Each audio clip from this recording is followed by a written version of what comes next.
Hello from San Francisco.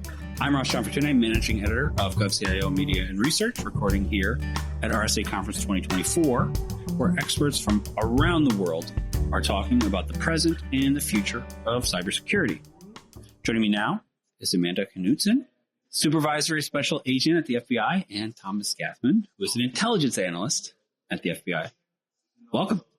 Thank you. Yeah, thank you. So last year, Operation Cookie Monster took down the massive Genesis market. I'm just giving some background to our listeners. The Genesis market trafficked in selling digital fingerprints and credentials to cyber bad guys, for lack of a better term. Now, this was an international law enforcement operation led by the FBI. What made it so successful? So since Genesis market was a worldwide problem, we knew that it wasn't something that the FBI was going to be able to take down on our own. So the reason it was so successful was really two parts. One was our international partnerships. So we coordinated with a lot of other foreign law enforcement partners in order to execute the takedown. We also leaned on our private sector partners as well. So without those partnerships, we would not be able to have the reach that we had to take it down. And the second part to that question would be the way in which that we targeted Genesis market. We did a novel approach. Traditionally, the way that we do our takedowns is that we focus on mainly the administrators of an operation like this and the infrastructure. But in this case, we chose to also target the users of the service that traditionally had been left out of these massive takedowns. Mostly we just focus on the administrators and the infrastructure. So by targeting the users, our goal was to discredit Genesis and their ability to keep their customers' information safe from law enforcement, essentially. So by targeting the users and arresting and searching them across the whole world, discredited Genesis, and essentially their users left their service and we were able to dismantle them. Does that stop things or do they go somewhere else? I mean, there's always a whack-a-mole part of law enforcement, I imagine. Yeah, I mean, I would say, yes, they go elsewhere, right? And it is always a whack-a-mole. In this instance, what was interesting about it, though, is Genesis market was very unique. And you had mentioned earlier the digital fingerprints. And for the listeners, that's essentially a unique fingerprint of your digital device. And what this marketplace did was allow users to effectively emulate a victim device and bypass multi-factor authentication. And the reality is they were a very unique marketplace at the time. They were the only one doing this, at least doing it as well as they were doing it. So while users did try to go to different marketplaces, there were none at the time offering similar services, at least to the level of technical sophistication and ease of use that Genesis was offering. So at the time of the takedown, there were about 59,000 users using Genesis. Whoa. Yeah, so when we dismantled it, you can imagine if there was nowhere else for them to get the same type of information. That was a major disruption to the criminal ecosystem. I hope this isn't telling on myself in any necessary way, but the difference between having a superstore versus having to do those kind of things in the Genesis market seemed to be like the superstore for this kind of thing. So you don't have to find your individual things. You can go to Walmart or Target or Amazon or whatever. It seems fairly disruptive. So what it did, essentially, they served as an initial access broker, right? So it lowered the barrier for entry for cybercrime. So as a criminal, I no longer would have to get access to a company or an individual's bank account on my own. I could just purchase that access and then purchase the digital fingerprint and then use that to circumvent any type of multi-factor authentication the victim would have set up and emulate that victim, and then essentially generate revenue through fraud or other types of more serious cybercrime like ransomware attacks. I was just going to say, to your point, I mean, we would see novices on that platform using it for very minimal crime, right? Like logging into a video game service to steal video game credits worth $5, $10. And like Amanda said, all the way up to massive levels of theft, upwards of hundreds of gigabytes of intellectual property and things of that nature. So it really spanned the gamut. So to your point about the superstore, I think that's a very apt way to describe it because it enabled very low-level crime and very high-level crime and everything in between. Yeah, it really sounds like the Walmart of this kind of endeavor. Collaboration, you had mentioned it. Worked with other countries. Obviously, you work with private sector. In this particular operation, can you expand on how important that was, how working with, for example, the Dutch really helped bring this forward?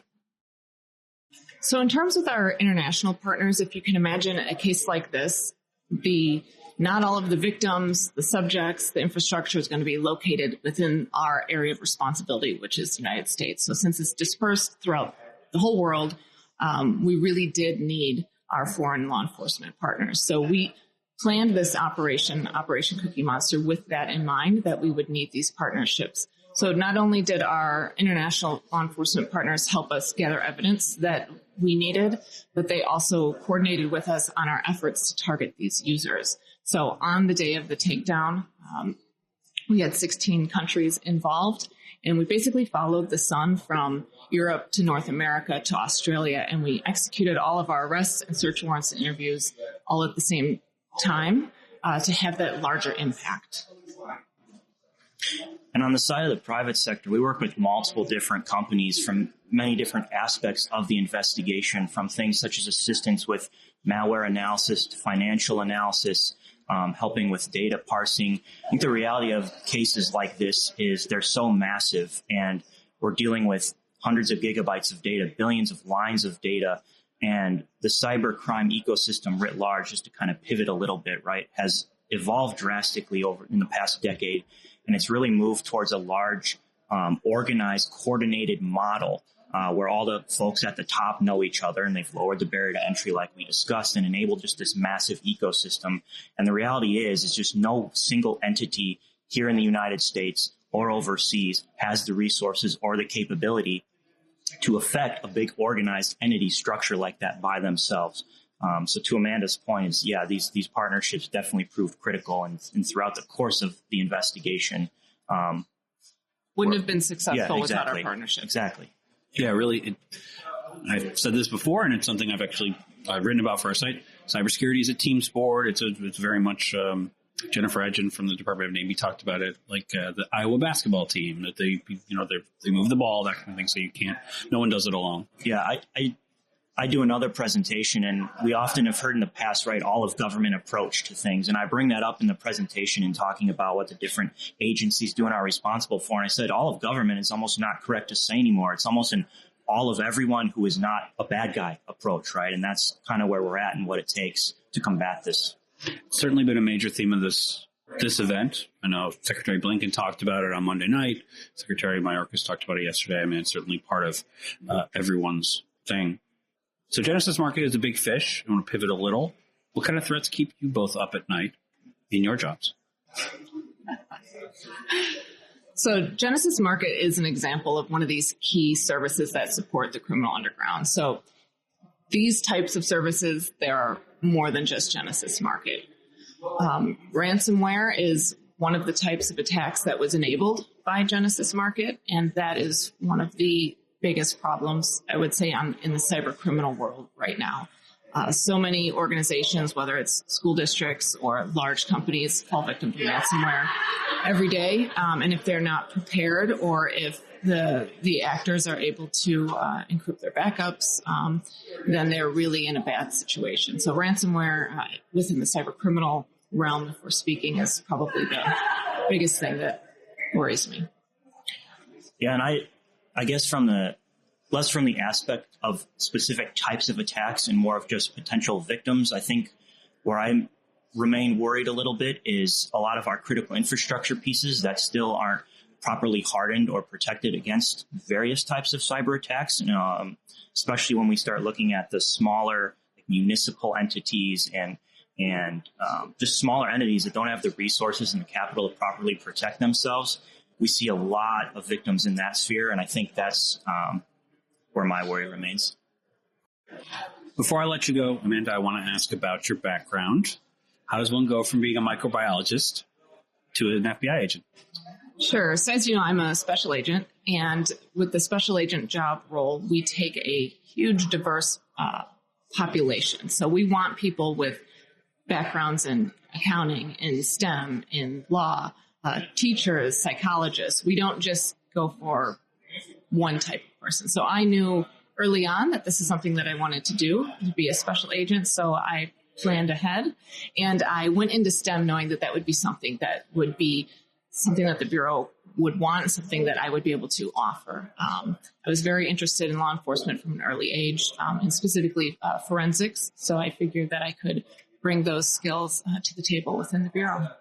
Sort of building off that, the import of having people from different backgrounds, different intellectual backgrounds, different specialties, how does that help in these kind of takedowns?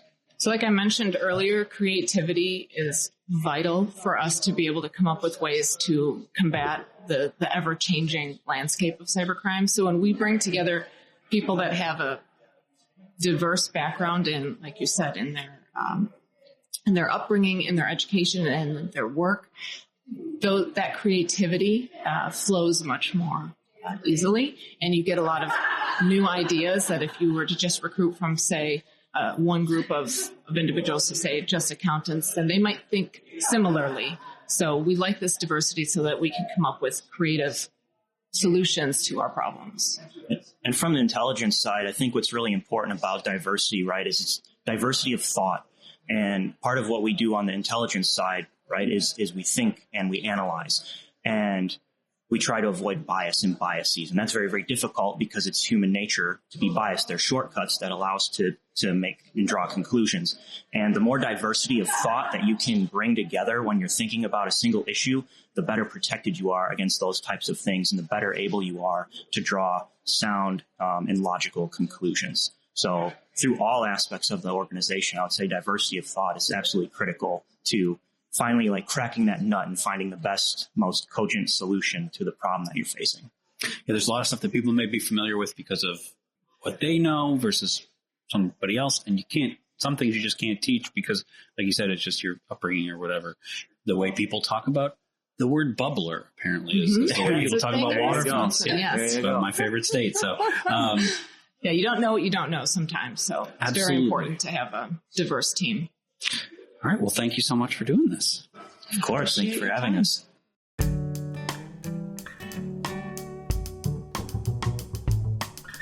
GovCast, along with HealthCast and Cybercast, is a production of GovCIO Media and Research. To explore our content, visit our website, govciomedia.com. Keep an eye out for new episodes every Tuesday. And if you like what you heard, leave us a review on the podcast platform of your choice. Have a topic you want us to discuss? Contact us at newsletter@govcio.com.